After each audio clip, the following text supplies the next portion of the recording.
గ్రామ ప్రతినిధులు, మండల ప్రతినిధులు, జిల్లా ప్రతినిధులు మీ అందరికీ కూడా హృదయపూర్వక నమస్కారం తెలియజేసుకుంటూ ఈ రోజున ఇందిరమ్మ రాజ్యం ప్రజాప్రభుత్వం నడుస్తూ ఉంది. కేవలం 1.5 సంవత్సరం అవుతా ఉంది. ఈనాడు ఈ ప్రభుత్వం సోనియా గాంధీ గారు, రాహుల్ గాంధీ గారు ఎన్నికల ముందు చెప్పిన ప్రకారం ఎన్ని ఇబ్బందులున్నా, ఎన్ని ఆర్థిక సమస్యలున్నా కూడా ఒక్కొక్కటిగా పూర్తి చేస్తూ ఉన్నాం. మీరందరూ కూడా సాక్షులు. ఈనాడు ఆర్టీసీ బస్ అయినా, రుణమాఫీ అయినా, 200 కరెంట్ అయినా, ఈనాడు ఇందిరమ్మ ఇళ్ళు 22,000 కోట్ల రూపాయలతో ఇందిరమ్మ ఇళ్ళు, 21 కోట్ల రూపాయలతోటి 21,000 కోట్ల రూపాయలతోటి రైతు రుణమాఫీ, అట్లాగే రైతాంగానికి 500 రూపాయలు సన్నవడ్లకు బోనస్, అంటే ఎకరానికి 10,000 రూపాయలు 22 క్వింటాలు పండినా కూడా. అట్లాగే సన్న బియ్యం, అంటే ఇలా రకరకాల చెప్పిన ప్రతి ఒక్కటి చేస్తూ చెప్పని కార్యక్రమం చేస్తూ ఉన్నాం.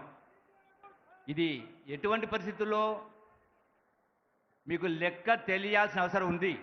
ఎందుకంటే ఈ ప్రభుత్వం చేస్తున్నటువంటి సంక్షేమ అభివృద్ధి కార్యక్రమాలతో పాటుగా గత ప్రభుత్వ నిర్వాహకాన్ని కూడా, ఆర్థిక విధ్వంసాన్ని కూడా ఇంటింటికి తీసుకువెళ్లాల్సిన బాధ్యత మనమందరిపైన ఉంది. అప్పుడే కానీ ఓటరు కేంద్ర బిందువు, ఓటరు నాడిని, ఓటరు మనసును, వాస్తవాలు చెప్పి మనం సరిచేసినప్పుడే 100% ఈ టర్మే కాదు, ఇంకో 4 టర్ములు కాంగ్రెస్ పార్టీ అధికారంలో ఉంటుంది. ఈ రోజున మీకు అందరికీ ఒక జ్ఞప్తి చేస్తూ ఉన్నా. మొన్న వరంగల్ సభలో కేసీఆర్ మాట్లాడుతూ బీఆర్ఎస్ మీటింగ్లో ఈ 16 మాసాల కాంగ్రెస్ పార్టీ పరిపాలన చూస్తే దుఃఖం వస్తుందని మాట్లాడిండు. నేను ఈ వేదిక ద్వారా అడుగుతా ఉన్నా, దుఃఖం వస్తుందని మాట్లాడుతూ మళ్ళీ ఏమంటాడు, మీ తులం బంగారం ఎక్కడ పోయింది, 2,500 రూపాయల పెన్షన్ ఎక్కడ పోయిందని మాట్లాడుతూ ఉన్నాడు. కేసీఆర్ అధికారానికి వచ్చినాడు ఈ రాష్ట్రం మిగులు బడ్జెట్, ఈ రాష్ట్రాన్ని గడచిన 21 మంది ముఖ్యమంత్రులు 64 సంవత్సరాలు పరిపాలన చేస్తే ఈ రాష్ట్రం పైన ఉన్న అప్పు కేవలం 65,000 కోట్ల రూపాయలు, అంటే నెలకు 600 కోట్ల రూపాయలు వడ్డీ కడతా ఉంటుంది.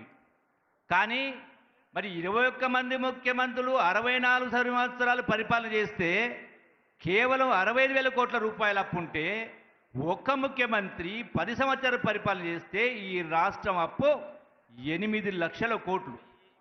అంటే ఆనాడు సంవత్సరానికి 6,000 కోట్ల రూపాయలు, 7,000 కోట్ల వడ్డీ కడతా ఉంటే ఈ రోజున నెలకు సుమారుగా 6,500 కోట్ల రూపాయలు వడ్డీ ఈఎంఐ కట్టాల్సి వస్తూ ఉంది.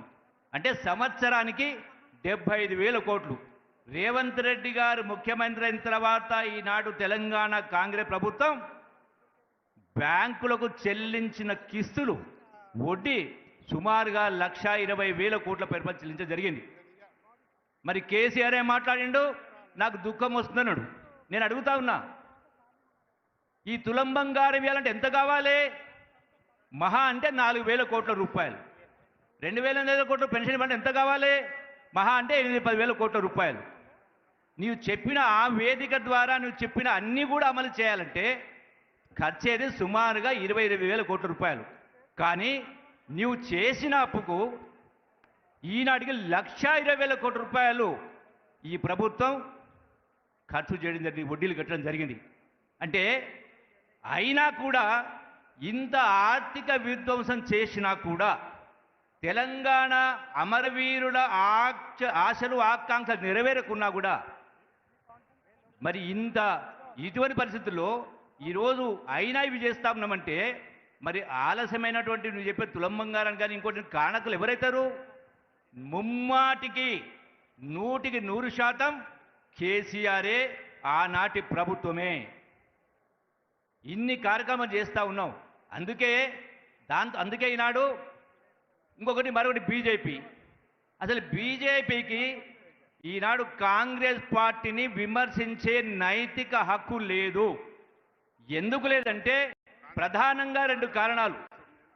ఆనాడు భారతదేశంలో 3 రాష్ట్రాలు, కొత్త రాష్ట్రాలు ఏర్పాటు చేసిన సందర్భంలో తెలంగాణ రాష్ట్రం ఇంత పెద్ద ఎత్తున ఉద్యమం జరుగుతూ ఉన్నా, ఇన్ని వందల మంది ప్రాణత్యాగాలు చేసినా కూడా కేవలం రాజకీయ కారణంతో ఆనాడు తెలంగాణ రాష్ట్ర బిల్లును పార్లమెంట్లో ప్రవేశపెట్టలే.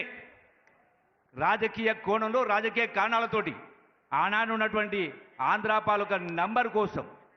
కానీ సోనియా గాంధీ గారు రాజకీయ కోణంలో కాకుండా ఈ తెలంగాణ రాష్ట్ర 4 కోట్ల ప్రజల ఆకాంక్ష, 60 సంవత్సరాల కళ, తెలంగాణ ఇస్తే ఆంధ్రాలో కాంగ్రెస్ పార్టీ నష్టం జరుగుతుంది తెలిసి కూడా పెద్ద మనసుతోటి ఆ అమరవీరుల తల్లుల కడుపు కోత ఎట్లుంటుందో తెలిసిన కన్నతల్లిగా సోనియా గాంధీ గారు పెద్ద మనం చేసుకొని తెలంగాణ రాష్ట్రం ఇచ్చింది.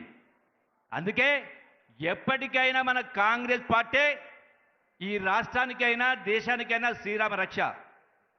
ఆ బాధ్యత కాపాడుకోవాల్సిన బాధ్యత మనందరిపైన ఉందని మీ అందరికీ సవినయంగా విజ్ఞప్తి చేస్తూ ఇలా మొసరి కన్నీరు గారుస్తూ ఉన్నారు. కృష్ణా జలాల గురించి, గోదావరి జలాల గురించి ఏం మాట్లాడండి కేసీఆర్? చాలా ప్రాజెక్టులకు సంబంధించి నేను కూర్చుని కట్టిస్తాడు. వెనకబడి జిల్లా పాలమూరు జిల్లా 10 సంవత్సరాలైంది, ఎందుకు పూర్తి కాలే? మరి 8 లక్షల కోట్లు అప్పు చేసి కూడా పోనీ నువ్వు చెప్పినవేమైనా అమలు చేసినవా? ఇన్ని లక్షల కోట్లు అప్పు చేసి కూడా 10 సంవత్సరాల కింద మీరు చెప్పినటువంటి దళితులకు 3 ఎకరాలు ఇచ్చిండ్రా?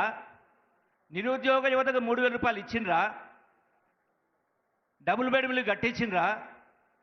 అరే మీరు 10 సంవత్సరాలు ఏమీ చేయకపోయినా ఇంత ఆర్థిక విధ్వంసం జరిగినా కూడా ఈనాడు ఒక్కొక్కటిగా ఈ ప్రభుత్వం అమలు చేసుకుంటూ వస్తూ ఉంది. అందుకే ఈనాడు కాంగ్రెస్ పార్టీని, ప్రభుత్వాన్ని కాపాడుకోవాలి. వచ్చే మరో 10 సంవత్సరాల పాటు కాంగ్రెస్ పార్టీ పరిపాలన ఉండాలంటే ఈ అన్ని విషయాల్ని కూడా మన గ్రామం ఇంటింటికి తీసుకువెళ్ళాలి. అందుకే రాహుల్ గాంధీ గారు కన్యాకుమారి నుంచి కాశ్మీర్ దాకా పాదయాత్ర చేసి ఇప్పుడు కూడా ఈ రోజున ఒక నినాదం ఇవ్వడం జరిగింది. జై బాబు, జై భీమ్, జై సంవిధాన్. ఇది మనకు ఆయుధం, శ్రీరామ రక్ష. ప్రజల కష్టాలు తీరాలన్నా ఈనాడు సమాజంలో జరుగుతున్న రుగ్మతలు దుర్ఘటనలు జరగకుండా ఉండాలంటే ఈ నినాదాన్ని గ్రామం తీసుకెళ్తూ ప్రతి ఇంటికి కూడా ఈ యొక్క మహాత్మా గాంధీ ఆలోచన విధానాన్ని, డాక్టర్ అంబేద్కర్ గారి జీవన విధానాన్ని ఇంటింటికి తీసుకువెళ్ళినప్పుడే అది సాధ్యమవుతుంది. కాబట్టి ఖచ్చితంగా ప్రతి బూతు కార్యకర్త, ఒక బూత్ అంటే 10 మంది అంటే ఒక్కొక్కరికి 30 ఇళ్ళు వస్తాయి. మరి రోజుకు 1 గంట సమయం కేటాయిస్తే ఇంటింటికి ఈ లెక్కలన్నీ తీసుకుపోయి చెప్పాల్సిన అవసరం ఉంది. ప్రభుత్వ పరంగా మీకు అన్ని కూడా బుక్స్ ప్రింట్ చేసి కరపత్రాల ద్వారా మొత్తం సమాచారం మీకు అందించడం జరుగుతుంది. కాబట్టి ప్రతి ఇంటి దగ్గర ప్రతిరోజు 1 గంట మాత్రమే, ₹1 ఖర్చు కాకుండా 1 గంట మాత్రమే ప్రతి ఓటర్ దగ్గర కూర్చొని ఇవన్నీ కూడా మనం సవివరంగా వివరించినప్పుడే అది సాధ్యమవుతుంది. ఈరోజు మా అందరికీ పదవులు వచ్చినాయి కాబట్టి మరి మీకు కూడా పదవులు రావాలంటే ఖచ్చితంగా మీరందరూ కూడా పెద్ద మనం చేసుకుని ఈ యొక్క కాంగ్రెస్ వాదాన్ని, మహాత్మా గాంధీ యొక్క ఆలోచన విధానాన్ని పల్లెపల్లికి తీసుకోవాలని మీ అందరికీ సవినంగా విజ్ఞప్తి చేస్తూ సెలవు తీసుకుంటున్నా. జై హింద్, జై కాంగ్రెస్. సికింద్రాబాద్ జిల్లా అధ్యక్షులు, రాజ్యసభ సభ్యులు